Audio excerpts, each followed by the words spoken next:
Hello guys, and welcome to another quick tutorial from Vintage Radar. Today I'm going to show you how to do the AC reset on your Casio AQ S810W.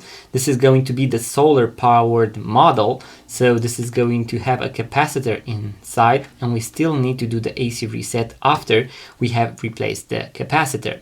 So what I want to do is to make sure that I read everything that is written on the back of the watch, and we want to find the AC and the minus. This information is also going to be shown on the inner part of the back of the watch, and I'm going to use a metallic pair of tweezers, link in the description box below to all the tools that I regularly use.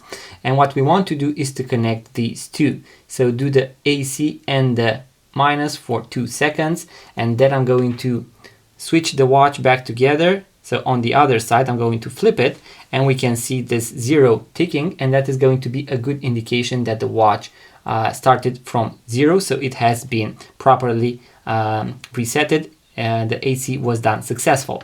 In case you want to watch the full guide with how to replace the watch battery from start to finish, how to grease the watch gasket, how to reassemble everything back together and preserve that water resistance of 200 meters, I'm going to leave a link in the description box below, so make sure to check it out. In case you enjoyed this video, make sure to give it a thumbs up, subscribe to this YouTube channel, it really means a lot, and also make sure to check out our website, vintageradar.com, in case you want to purchase your first vintage or pre-owned watch. Link in the description box below. Thank you guys for watching, subscribe, and I'm going to see you in the next video.